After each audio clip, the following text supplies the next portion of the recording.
How's it going, everybody? And thank you for tuning in to the second episode of the Hanging Up the Boots podcast. It's our first interview. I'm excited to publish this one. It was with my good friend and deployment team member, Kyle Restemayer, or Rusty, as he goes by. Super awesome dude, hilarious, and we had a really good time catching up and chatting. And he's currently a police officer with the Fontana, California Police Department. We get into that a little bit. But yeah, we just talked about our time in, we commiserated about the deployment, and we were, talking about what was good for him once he got out and how he found himself on the path that he's on now. So I hope you guys enjoy, and thank you very much. All right, Rusty, it's good to have you. This is take 2, the Electric Boogaloo. Straight up, dude. Straight up. So we had some technical difficulties the first time we tried to record, but here we are, and it sounds like everything's doing better. So it's good to have you on, man. Thanks, man. Yeah. After hearing your first podcast, like immediately once I got done listening to it, I think I texted you and was like, "Hey, dude, that was awesome. When can I, do an interview or come on and just kind of be a small part of this thing? Because I think it's a pretty cool idea that you got going on here." I appreciate it, man. And yeah, I was really looking forward to having you on. So for those of you guys that did not serve with Rusty and I, Rusty was with me in the Marine Corps. We were on the same MU detachment, the Marine Expeditionary Unit. And so we went on our naval deployment together, for better and for worse. So I wanted to have him on to talk about, his perspective on our time in the Marine Corps and what he did when he got out, because he's had a pretty interesting go, and he did some different stuff than I did when we were in. So why don't you give us a little background on your responsibilities and what you did when you were in? Right. Okay. Yeah. So, I can't remember if you went over this whenever in the first episode, but yeah. So Colin was more on the LAV side of it. So he was the LAV team for the Signals Intelligence Group. I was part of the RRT, so it's the Radio Recon team, and basically what we do is just attached to a recon team, and we go out with them, and then we do our thing. But having that label of like radio recon, it sounds super cool. It's not at all. You live in like a hole. You live in like a hole for like 5 days, and you're like shitting in bags. And then after the 5 days, you're like, okay, great. I literally felt like I accomplished 0 things. Let's go back and do it again. Like, Yeah. So it sounds super cool. But it's really not. And I think most job fields in the military, you can put a twist on it to make it sound cool, but then in the back of your mind, you're like, damn, dude, that wasn't cool. Yeah, that wasn't cool at all. Exactly. So yeah, did that, became part of the RT, and got slotted for the 13th MU. So with you and your team, and a handful of other Marines and other MOSs and everything like that. Mm-hmm. Which I still can't, even after, this is our second take, I still don't even know if we did like a 7-month or an 8-month deployment. I have no clue. One of those 2 months, it was it was 8-ish. Yeah, 8-ish. We left early February and came back late September. No, September, right? So like 7.5, 8 months, whatever. Yeah. So yeah, during that time, you go through your ups and your downs, and a lot more on our deployment was probably a lot more downs than anything. Like, yeah, 100%. A severe case of downs. Yeah. Yeah. So, and it's to the point where, and anyone that served in the military, you can be like, yeah, man, my chain of command kind of like dick me over at one point or another. But whenever it's like a reoccurring thing where it's almost a daily thing where you wake up, you're like, man, What's it gonna be gonna today? yeah, what's it gonna be today? I'm gonna get in an argument with my chain of command just based off the fact that our They're big our dumb idiots. yeah, Yeah. our chain of command was very green. Um, Yeah. our staff in COIC, he didn't didn't have any field experience. I'll put it that way. Which He is was mostly almost miraculous when you think about yeah, it. This man was a master sergeant, yeah, with how I don't know how many years in, but he was only a couple years away from retirement and right, had never done anything field related. right. It was It was always always like usually in the skiff, which is what you kind of touched on, right, um, uh, in the first episode. But right. yeah, and so whenever a mission comes down, you kind of get an idea in your head of how you want to plan it out and how you want the mission to go and what kind of gear you're going to bring and what your team is expected to do. And it really sucks whenever you have someone that can tell you what to do anything, and you pretty much have to do it or else you're going to catch an NJP. Right. But someone that doesn't have that experience, especially has never even seen your team really carry out even just a training mission, telling you what you have to do and how he wants your team to conduct itself whenever he has no idea how a team should conduct in the first place. Um, Because he's never so been on one. He's never been. right, yeah, and it wasn't just him. Obviously, even the farther up that we go up the chain of command, just super green. Which I'm not saying I was experienced at all. I wasn't. I did one deployment and then I got out. Yeah. But in that field that I was being told, hey, you have to do it this way, whenever I know for a fact it's better that we do it another way, but I have to carry it out the way that they want to. It's one of those things where you get done and you're like, man, that didn't go as well as it could have gone. Especially And had they just listened to what I had to say.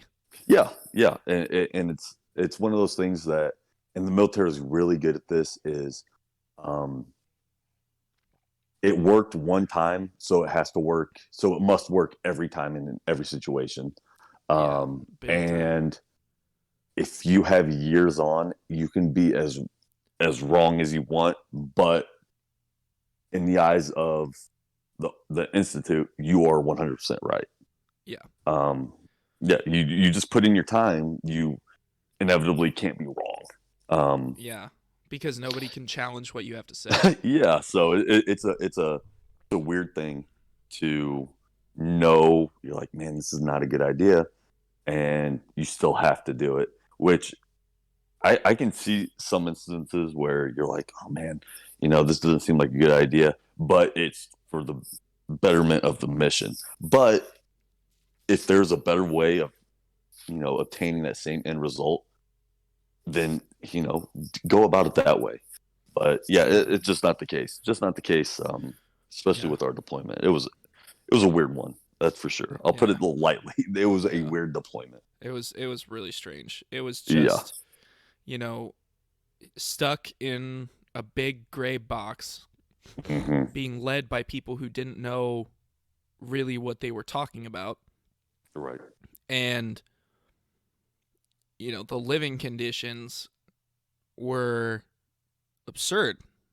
And Yeah. I mean, Yeah. it's not when you're deployed, you kind of expect them to be. The Marine Corps is all about we do more with less. Yeah. Semper Fidelis. Right. But it's like, dude, I can there's a jet fuel leak into our In our water water supply, system. and Yeah. we can literally light the toilet bowl on fire. Yeah. Well, Yeah. Scott did that when I came over to the Boxer. He was like, "Yeah, I can light the water in the toilet bowl on fire." And I didn't believe it until he did it. And I was like, Yeah. "Oh, cool. So we have to shower in this, eat food that's been cooked in this, drink this." So yeah, That was Honestly, silly. the worst part of that whole thing was shaving, because if you cut yourself in the least bit, your face is Yep. on fire. Yeah. With So actual gasoline. yeah, with gasoline.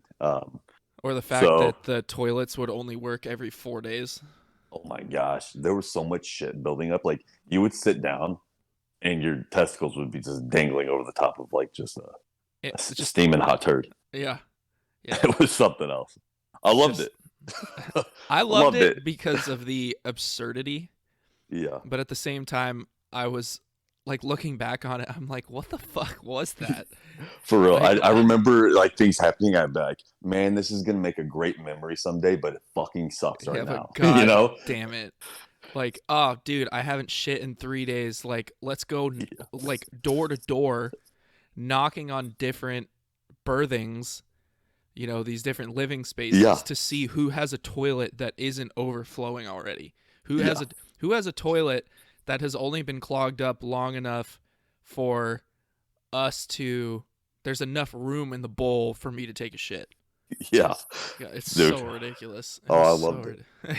I kind of did Dude, I too in loved like it. a really weird masochistic Yeah. way, It's but like, man, when it rains, it pours, and on that deployment, dude, it poured nonstop. yeah, And it was just one of those things where you kind of just laugh and you're like, man, like just make it as shitty as possible. Make it as shitty as possible for me, to where at the end of the day, I'm like, man, you know what?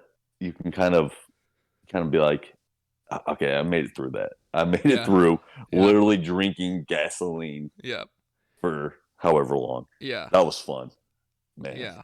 And we went through no AC in the middle of the Middle East in August or July Yeah. without working toilets. Yeah, it was a, it's just like I said in the first podcast. It was the best awful time ever. Oh, for sure. Yeah.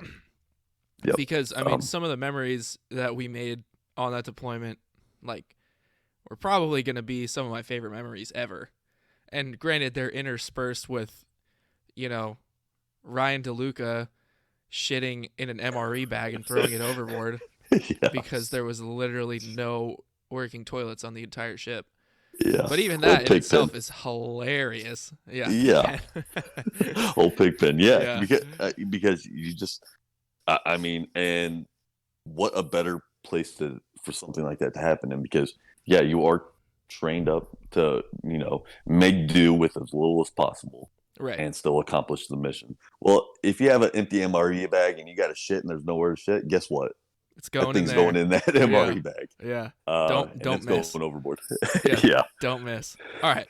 So the deployment was weird and surreal and shitty, literally and Hmm. figuratively. Um, what you got out almost immediately after we got back, right? Right. And Yeah, so tell me we got about back that. in. Yeah, so we got back. Like I said mid late September, and I got out the next month. I got out in November. Right. Um, and whenever I got out, I was like you said earlier, like I was elated. I was stoked. Time to take on this whole civilian world and kind of do things my own way, and I finally can do things my own way. But because of that deployment, I had gotten to a point where I was just burnt out of being around people all the time. It's your best friends and that you're going on this deployment with, and you still will get on each other's nerves by literally doing nothing. Yeah. Well, You can because you're have, you're packed in there with sardines. You're never oh yeah, alone. It's never silent. It's just sensory overload all the time. yeah, you have people. The someone is awake at all times. Yeah. So even though you have like 20 racks to this uh, little aisle that you and your detachment are sleeping in, someone is going to be up at any given moment. So you're not getting great sleep. Whenever you crawl out of your rack, you're going to be stepping on someone else's shit. You're bumping into everyone at like all times. You can't walk like a normal person on a ship. You have to walk sideways the entire time. Yeah. Um, it had gotten to a point where once I got out, I was like, I am getting out and I'm pretty much becoming a hermit. Like I didn't want Yeah. to see people. I didn't want to, do the social media thing. I really just wanted to be by myself. In solitude and silence. Yeah, yeah. I Yeah. just wanted to kind of recharge the batteries. So I stayed out here in California instead of going back to my home state of Missouri, and I moved Can't blame into you. yeah, and I moved into one of my friends that I've made throughout the Marine Corps. I moved into one of his parents' house. And by their house, I mean I lived in their garage. It had a bed. So I moved into this garage, and for about 3 months, I did the whole hermit thing. I would just hang out with myself. I wasn't reaching out to anyone. I wasn't reaching out to family members. I wasn't doing anything. I was like, let me just recharge my batteries to where whenever I do interact with people, I'll be this social guy and put my best foot forward. But after that Right. deployment, I didn't want to speak to anyone. I didn't want to be bothered. I was just tired of hanging out with people and constantly being bothered. So I did that for 3 months, and it came to a point where I thought that was something that I needed, but it slowly started kind of chipping away at me to where I uh, I kind of went into, I don't want to call it like a dark place because it wasn't that dark, but it was kind of a hole that I realized I was slowly slipping into, and was gonna kind of become that person that uh, I felt like no one was gonna be able to relate to me anymore. Like I wasn't gonna be able to make Yeah. friends. I wasn't going to be able to be myself. I wasn't gonna find anyone that I could relate anything in my life to. Because you had Um, just withdrawn for so long, you can't yeah, really. Yeah, yeah, yeah. Okay. and it wasn't like I got out of the Marine Corps and I instantly became like a civilian and started like assimilating with them and uh, becoming like a functional person of society. It was I just withdrew from everything, and the last thing that I knew was the Marine Corps. And whenever I came around, it was like, okay, I need to start becoming, a productive person. The last thing that I remember is being in the Marine Corps, and that the Yeah. civilian world is nothing like that. So I was having that rough spot where I'm like, man, I don't know anything. I just felt like I was kind of like a newborn. Yeah, it's great, it's a fresh start and everything like that, but I had no clue where to go. Yeah. Um, Just lost at sea, pun yeah, intended. Yeah. and at that point, I had, you know, chosen a job where I became a private investigator. Um, so I remember those days. yeah, yeah. So just uh, being that that creeper just sitting outside someone's house for 8 hours a day, waiting for them to come out and Mm-hmm. videotape them. But I chose that job specifically because I was like, okay, I can be isolated. I'll be the only person in my car. I won't have to have any type of conversations or anything like that with any type of person. Like I literally am by myself all day, and at the time, that's what I thought that I needed, and that's what I wanted. But yeah, I started digging myself into that hole and uh, realized that I was missing something huge um, from the Marine Corps, and that was just the brotherhood. Just what Definitely. you make these friends, and you're like, man, uh, it was some terrible times, but I went through those terrible times with some amazing people, and I don't know if I'm ever going to be able to get back to that.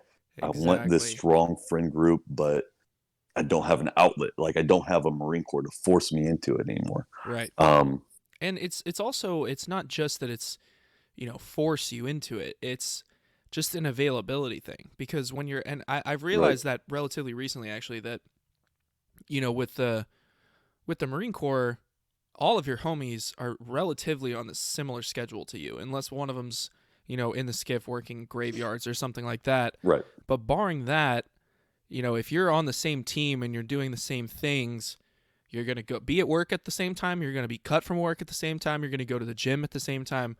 So all of your friends have the same schedule. Whereas, for example, you know, you live in San Bernardino County. I live in North County, San Diego. You're a cop. I'm a bartender. If you and I want to hang out, it would take weeks just to get our schedules to line up for us to be able to hang out and then logistically make it happen. You Yeah. know, It's so it's not a drop of the hat type thing where I can just exactly. pop over to your barracks room and be like, hey man, let's hang out. Yeah, it Um, takes like some collegiate level, yeah, logistical planning, and yeah, that's hard. That's hard. yeah. Um, and not having that is something that I guess I thirst for. I wanted that brotherhood back. I wanted that community back, and I didn't have it. I didn't think I had any outlets for it.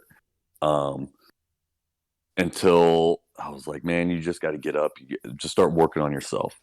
So I joined a cross, and I know everyone thinks like, yeah, CrossFit's a cult, whatever. Yeah, a CrossFitter can't go 10 minutes without talking about it or whatever. Right. Um, and That is it's a trope for sure. yeah. I I think mean, it's gotten better recently, but yeah, me too. But it 100% is a cult. Like, yeah, I mean, I'm not gonna, I'm in you it. know, yeah, there you go. He drank the juice. I drank the So Kool-Aid once. I might as well yeah, again. You know what I'm saying? yeah. So I joined the gym, and I slowly started kind of, the first couple times I went, I just stuck to myself. I did the workout with everyone, and I went home, and then slowly people are starting to introduce themselves to me. I start opening up a little bit, and I kind of create this own little friend group that I would see every day. I would go to the gym, I'd work out with them, and at the end of the workout, which we all do the exact same workout. Right. Um, it's a little bit of a competition every day, Mm-hmm. and you just want to see how you stack up with these, with these new people that you just met. And at the end of it, you're laying down, you're just dying on the floor, you're covered in sweat.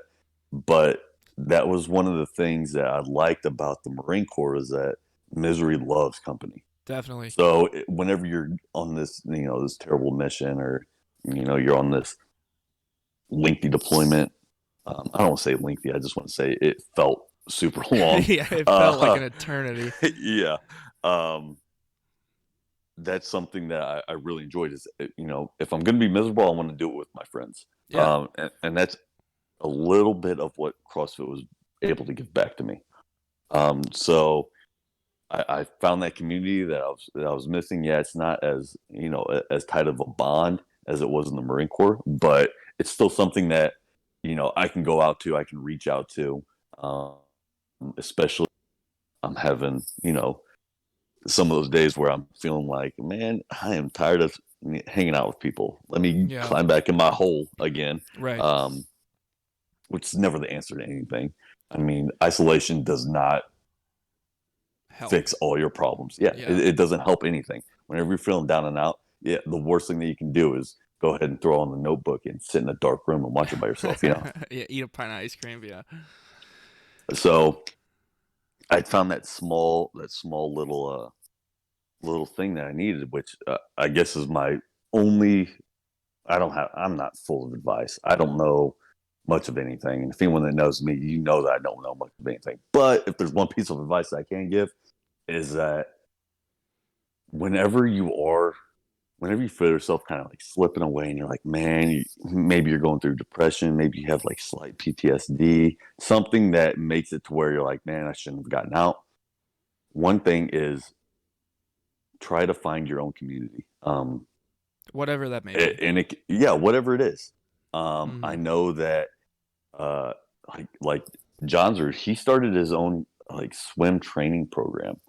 Up in up in Montana. He's like started that, and he's bringing these people in, and he's teaching them things, and it's really helping him get through some of the things that he's going through. He wasn't one of those guys. That's powerful. Good for him, yeah, dude. Wow. Yeah, he's creating his own community. So me, I'm not as creative as Johnsrud. I'm not as driven as Johnsrud. So I'm not going to be able to do something like that. Also, for those of you, Micah Johnsrud was on our deployment with us. He's a fantastic guy. He wears Coke bottle glasses. Hell yeah. He runs marathons for funsies, and he hiked the Pacific Coast Trail a couple years ago. Like, the man is a Terminator. But he's also so He's an impossibly animal. nice. Like he's Yeah. incredibly soft spoken, but he's imagine if you crossed the Terminator and like Uncle Iroh from Avatar. That's Oh, that's dude. that's Micah Johnsrud. He's just Yo, the I like nicest that. dude in the world. But man, that's really cool. That's Yeah. really So cool. yeah. So it's one of those things like I knew I wasn't gonna be able to build a community, but I went out and found one Right. because it's I knew that it was gonna help me in the long run. I knew that was something that I missed. I missed like the little bit of a brotherhood. I missed, being miserable in situations, but having other people to lean on in those situations. Yeah. Um, and so that is really my only one piece of advice is that find your community and uh, like Johnsor did, he found his. Yeah. People are Or going back build to, one. yeah, Build one yeah, if you can. That's why I wanted to make this podcast is, the thing that got me the most was feeling like I was alone, just like you. It was, right, feeling like nobody around me understood, for all that it's not that they weren't trying. And it's not that I was intentionally not letting them in or anything like that.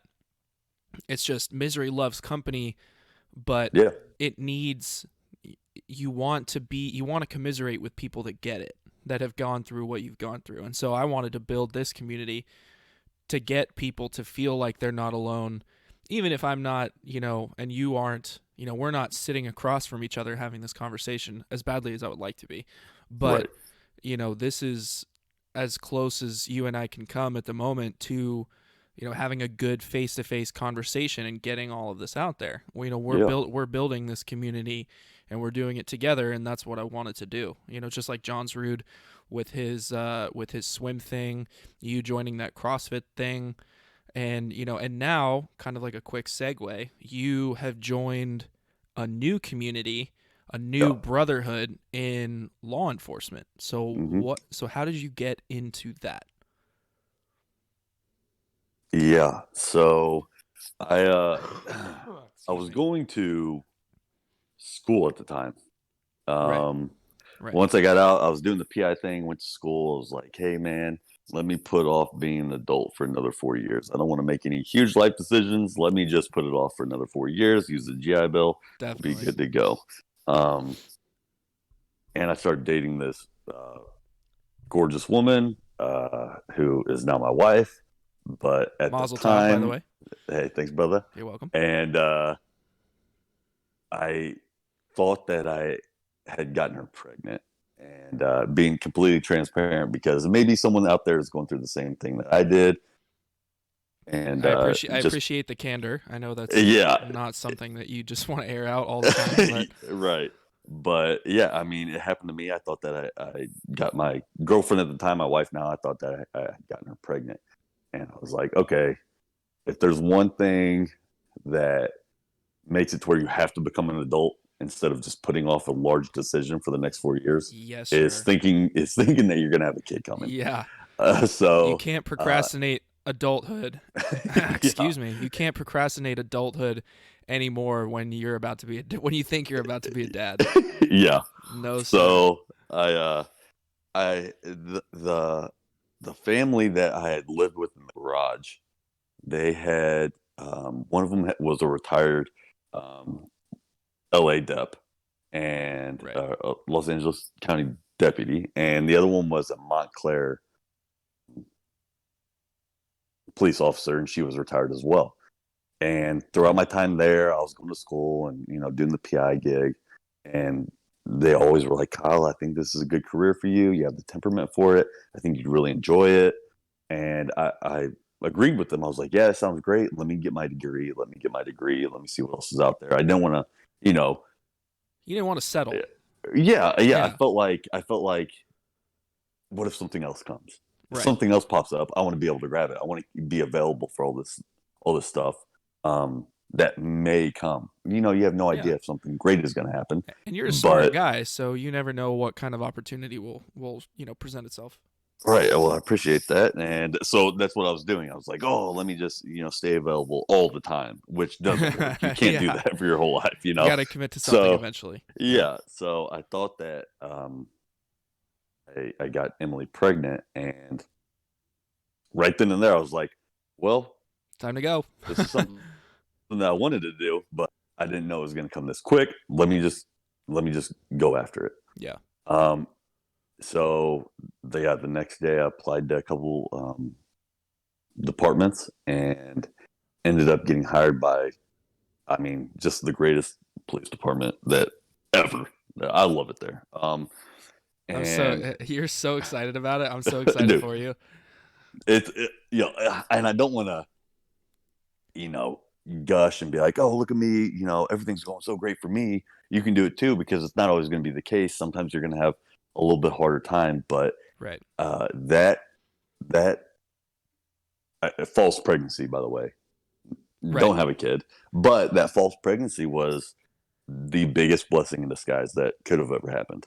Yeah. It Um, was the catalyst that forced you to stop, procrastinating those big, excuse me, those big life decisions, because I did the same thing, man. Like when I got out, I wanted to, I thought I had this path, and then when it didn't pan out, I was just kind of, the GPS was shut off. yeah, I didn't know what I wanted to do, but I was like, well, I can keep going to school. I've got a cool little serving job where, I'm making decent money considering, and I can just do this, and then eventually something will fall in my lap that I'll be yep, passionate enough about to commit to fully as a career.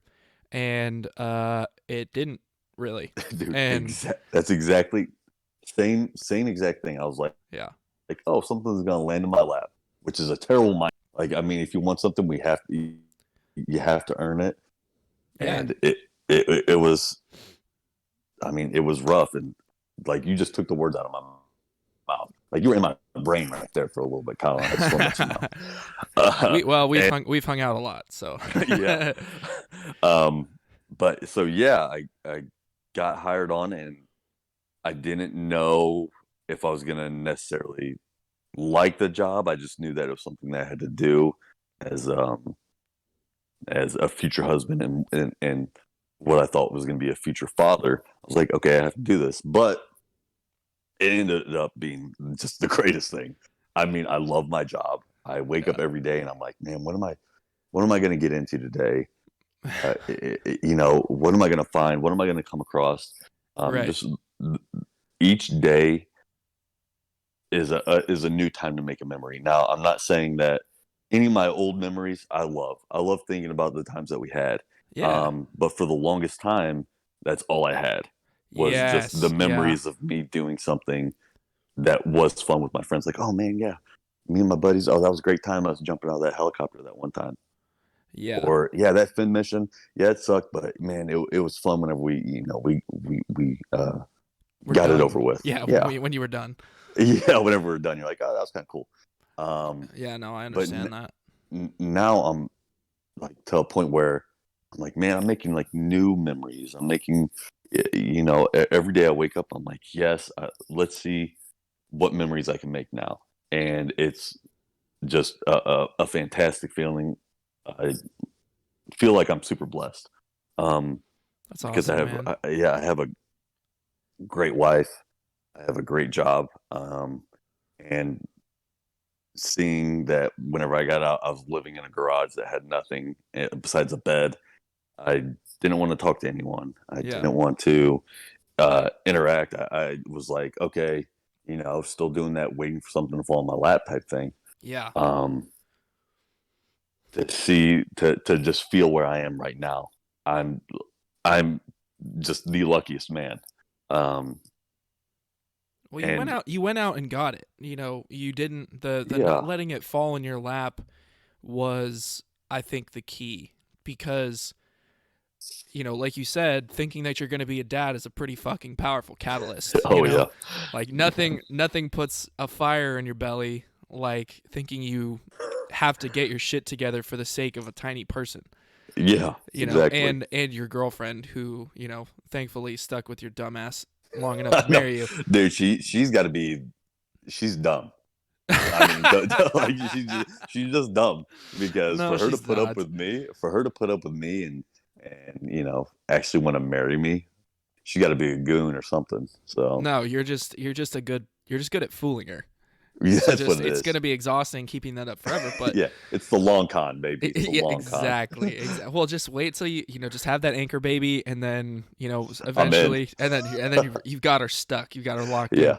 I could let the true Rusty come out. Exactly, just little by little. Yeah, that same guy that was dipping out of a trash bag on deployment. That's gonna be. I'm Yeah. gonna let that dude just come flying out. God, Emily, if you start listening to my podcast and you're hearing this right now, I'm sorry.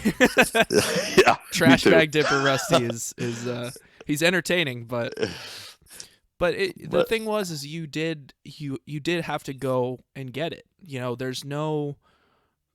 There's nothing inherent for those of you going to college right now, and you are just trying to figure it out. There's nothing inherently wrong with that, especially if mhm. you have your own community and you have a stable job and you can support yourself. There's nothing wrong with going to college and just trying a bunch of stuff. There's Yeah, nothing wrong with going and taking a bunch of classes across a span of different things to see what you like, because you're seeking it. You are looking for it. You're not just taking gen eds and thinking, well, maybe, some professor will just come up to me and say, "Hey, have you ever considered doing this?" And then that being it. yeah, The clouds part, the chorus of angels, illuminates this professor, and right, that's going to be your career forever. That doesn't happen. But if you are right, actively seeking it, that's what we're talking about. This yeah, is not to talk down to college students. It's just know that you can't put off learning about yourself and what you really want forever. And that's mhm. not necessarily going to be your first plan. I don't think I know anybody that's going to college right now that hasn't changed their major one time. Yeah, and it happens all the time. And Yeah. it's a great time. Like getting out of the Marine Corps, it can be daunting, Big but it's time. also a time where you can explore literally whatever you want to do. I know a guy who he is now uh, I guess you would just say like a parachutist or something. He travels the world, man. He was in Bali last week, and he is just like this That's dope. extreme. He does like the wingsuits. He takes people parachuting. He does all, and it was just because He loved it. he loved it. It was something that he wanted to do, and he went out there and was like, okay, let me get all my jumps underneath me where I can start training people. All right, and he found that community of jumpers Yeah. and just turned it into a career where he is literally all over. He's all over the place, man. He looks No, like he's having a great time, yeah. and I know a couple guys that, like, perfect example. So I went backpacking not last summer, but the summer before. And of the four of us, it was me, my friend Kent, my friend Phil, and my friend Joel. And we were at Joel's house in Washington. And so between the four of us, we all did the same shit in the Marine Corps. We were all linguists, and mm, so mm, come from the same background. At this point in time, I'm a bartender, gonna be going into law enforcement. Joel is at Stanford studying to be a neurobiologist. mm, Phil is studying trombone at the University or the Melbourne Conservatory of Music in Australia, and Kent is basically a professional bum, and he goes from national park to national park living in his truck, and he's a professional rock climber slash action sports photographer. And we all started in the Marine Corps doing the same thing. And yeah, I don't think there are that's four insane. more different like career Yeah, paths, but and we're all boys. And then, like there's a couple guys that we're supposed to go on the trip, and one of them's a DoD contractor now, and one of them is he's I think he's in Utah or something, but he's studying to be a pilot. He's at flight school, like okay, for rotary wing pilot. And so it's just like, it just goes to show you that everybody can start from the same springboard, being the Marine Corps, and end up mm, somewhere completely fucking different, completely different. Absolutely. And I don't know who that trombone guy is, but I got to meet that guy. Phil. I mean, Oh, yeah. he's my boy, dude. Yeah, we're gonna have. I'm gonna have him on the podcast really soon. I He, hope so, dude, because that is a dream and a half right there. That is awesome that he's doing that. yeah, he's like, he was an Arabic linguist just like me, Yeah. and we met at DLI, and then, he's really into like Olympic lifting. You guys would get along really well, but yeah, Yeah. he loves music, and he's studying. Yeah, he lived in Australia because uh he was at India Company, I think. He was at Georgia, I'm pretty sure, as like a linguist, and then he was sent over to do. He was like basically TAD to our intelligence base in, or working with the Aussies Hmm. in Canberra, in like the Okay. capital. And he Yeah. loved Australia so much that when he got out, he was like, I'm going back. That's so cool. Yeah, and he loves it, man. He's going to college, and he's either gonna go back into the military as like part of the commandant's zone or whatever, or be like a college music professor or something. It's just Man, he fucking loves it. yeah, that's great. Yeah, That's great. it's And super dope. yeah, just seeing um where like all the chips just fall once people start getting out Yeah, is really great to see. Um, but it's that one small step that you have to make, yeah, to kind of put yourself out there and make a fool of yourself, or start trying to get involved in different clubs or whatever if you're going back to school, or mm, you know just whatever you find interesting. Getting out is the perfect time to do it. yeah, definitely. So if you're getting out soon, or you just got out, or you're having any troubles like transitioning or anything like that, dive deep into something, man. Just dive deep. Get involved in some type of community, and I'll tell you, it'll save you. It'll pay off dividends in the long run. Yeah, definitely. And and as part of that community, like you know, um, we're trying to build our own community here, and so I'm gonna start a Discord server for fans of the podcast and stuff like that, to just shoot the shit and chat, and voice chat, video chat if you guys want. Play game. You can find people to game with. That was a big thing that I did when I got out. To keep in touch with my friends that weren't local anymore, was I would play video games with them. But I really do agree with you that, man, that it's Yeah. really all about finding your community, whatever it may be, and not being afraid to take that first step, no matter what. Like for me, even taking the step to join the military was just one offhand comment. It was prompted by one comment from my dad. Hmm. Have you ever Yeah. considered the armed forces? And I hadn't. And 3 days later, I was in the office signing paperwork. Yeah, When that's I my boy. was, Yeah, yeah, thought that one through. yeah. Hell yeah. I mean, I was 17. Yeah, I I get you. didn't feel like I had anything else going for me, really. Right. But Yeah. and it ended up being, like I said, I if I woke up tomorrow and I was 17 again, Hmm. I would do the same thing, even Yeah. knowing what I know. It was hard, 100%. It was hard and really, really shitty at times, but it was exactly what I needed at the time. And Yeah. and I don't regret that. And so, but, and I'm going into law enforcement, and all it took for me to, I mean, it took a little more thought because, I'm not a Yeah. 17-year-old big dummy anymore, but, Right.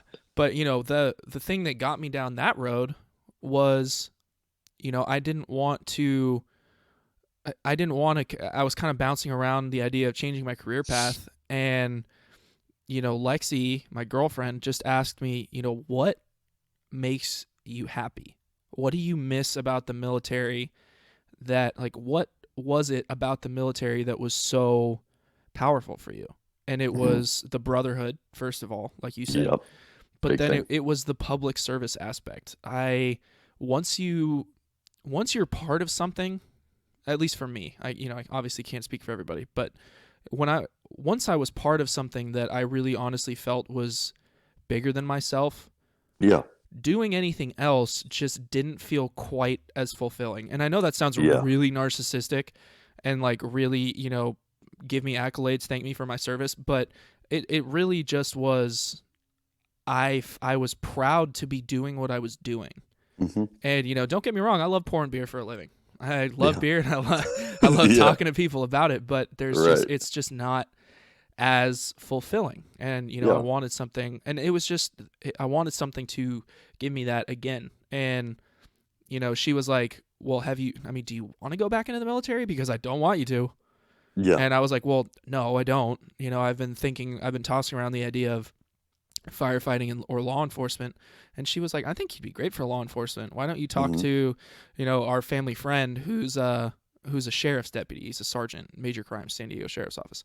And I was like, yeah, sure. I'll go get coffee with him. And as I was driving to go meet him, I was pretty much sold. I was like, I think this is a pretty fucking good idea. Yeah. And it was just really off the cuff. But, and now I haven't been more excited to do anything really in a Yeah. long, long time. And it just took that just a little bit of, thought, and then just the first step. That's all it took. Step into that direction. Yeah. And, I think that's the hardest thing for, I think that might be one of the harder things for people listening is you're not accustomed to, or at least this is how I felt about it. Mm-hmm. I wasn't accustomed to being forced to have the initiative to take that step myself. Because in the Marine Corps, in the military, you kind of just turn your like independent thinking mode or your decision-making mode off completely. Somebody else is always doing that for you. Mm-hmm. And I mean, granted, you're thinking about things as you're doing them, and especially in our case, we were like, God, this is such a fucking dumb way to do this. Like, why? Yeah. I could do this so much better, blah, blah, blah. But at the end of the day, like, you do kind of default to deferring to somebody else's decision-making process, even if it's not, for sure. Somebody far above you. But the idea of, making a lifelong decision, especially because when you're in the Marine Corps and you hate what you're doing on a day-to-day basis, and the last lifelong decision that you made was to enlist, and you're like, that was a fucking mistake.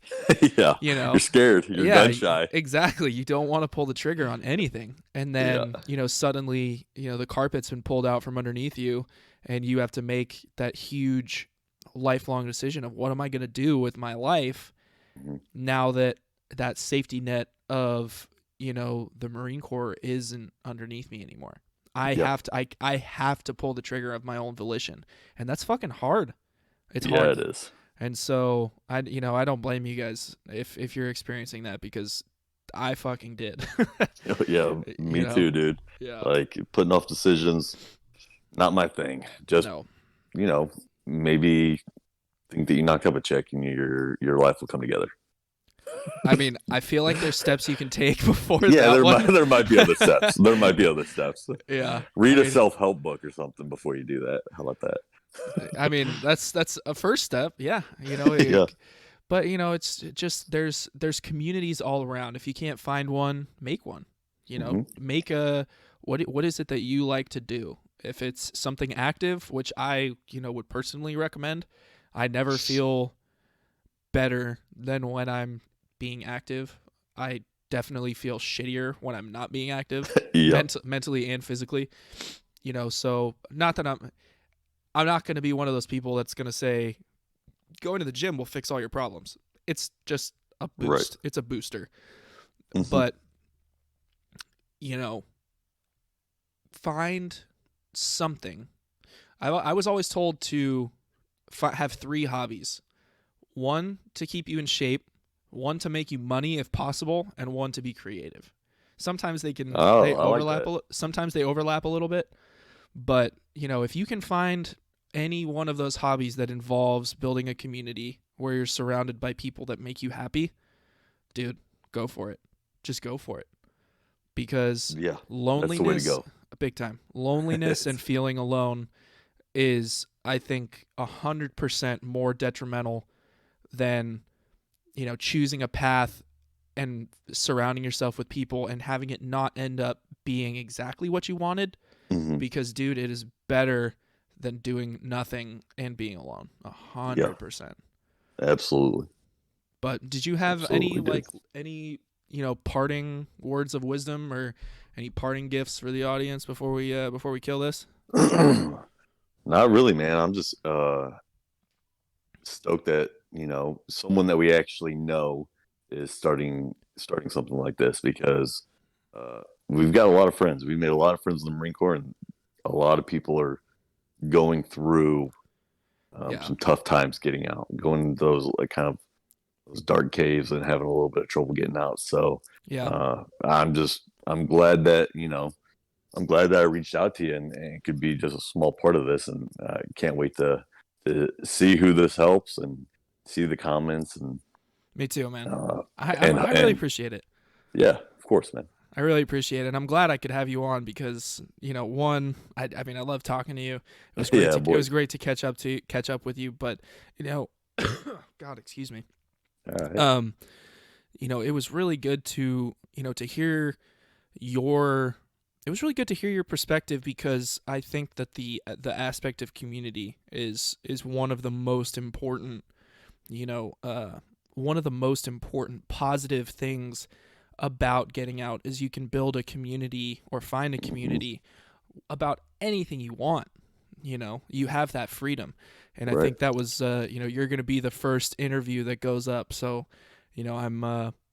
I'm really excited that we're Yo, starting on such a good note. yeah, and try to interview someone in between me and Scott, because I don't want that guy following me up, dude. He's gonna make me feel so bad. So don't, Oh man. Scotty Sites, if you're listening to this, bud, you're just pretend like you're dumb if you get interviewed right after me, dude, because you're gonna make me feel like a schmuck. Oh, guys, I was actually talking to Scott last night, and No, no, so yeah, I'm definitely gonna interview him. I don't know if it's gonna be next, but hopefully not. I'm gonna I'm gonna tell him you said that. Well, actually, Good. he's gonna hear this. So, I oh my know. god. But all right, man. Yo, I'm glad that we could both find time throughout our day to sit down and actually do this, man. Me too, bro. It was great talking to you. Thank you again. And thank you guys for listening to the Hanging Up the Boots podcast, episode 2 with Kyle Restemayer. See ya, buddy. Bye. All right. Thank you guys for listening. I really appreciate it. I hope you enjoyed my interview with Rusty, and I hope you got something out of it that you can apply to your life if you need to, finding that community and everything that we were talking about. But I had a really good time catching up with Rusty, and I really wanted to say how much I appreciate you guys and your support. So, thank you again, and I'm really excited to keep these coming for you. Have a good one.